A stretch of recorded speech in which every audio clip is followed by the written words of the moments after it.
Paulo Avellino at Janine Gutierrez kinasal na sa Bagak, Bataan. Maraming usap-usapan sa social media tungkol sa sina Janine Gutierrez at Paulo Avellino. May isang tagahanga na nagbigay ng komento na kapansin-pansin sa marami. Dahil sinasabi niyang matagal nang ikinasal sina Janine at Paulo. Ang kanyang mga pahayag ay agad na nagdulot ng iba't ibang reaksyon mula sa publiko. Sa simula, tila hindi gaanong pinansin ang mga komento ng tagahanga. Ngunit, sa paglipas ng panahon, lumakas ang kanyang tinig at patuloy na binibigyang diin na ang mga aktibidad ngayon nina Kim Chiu at Paulo Avellino ay tila bahagi lamang ng kanilang promotional activities para sa kanilang kasalukuyang love team. Ayon sa mga detalye na ibinahagi ng tagahanga, tila may mga palatandaan na ang relasyon nina Janine at Paulo ay mas matagal nang nauugnay sa isa't isa kaysa sa mga iniisip ng karamihan. Ang komentong ito ay nagbigay diin sa ideya na ang kanilang pagkakaroon ng public appearances at mga proyekto ngayon ay maaaring isang estratehiya para sa kanilang love team na ipinapakita sa publiko. Sa pagsisiyasat,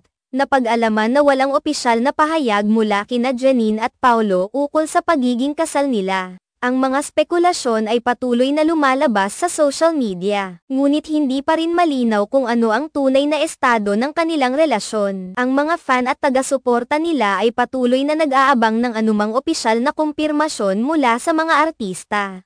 Habang ang usapin tungkol sa kanilang di umano'y kasal ay nagbibigay ng iba't ibang opinyon at reaksyon mula sa publiko. Mahalagang tandaan na ang anumang impormasyon na wala pang opisyal na kumpirmasyon ay dapat tingnan ng may pag-iingat. Ang mga ganitong uri ng balita ay madalas na nagdudulot ng iba't ibang spekulasyon na maaaring hindi totoo. Sa kabilang banda, ang patuloy na pagbibigay pansin ng tagahanga sa mga love team tulad nina Kim Chiu at Paulo Avellino ay isang indikasyon ng kanilang popularidad at ang interes ng publiko sa kanilang mga personal na buhay.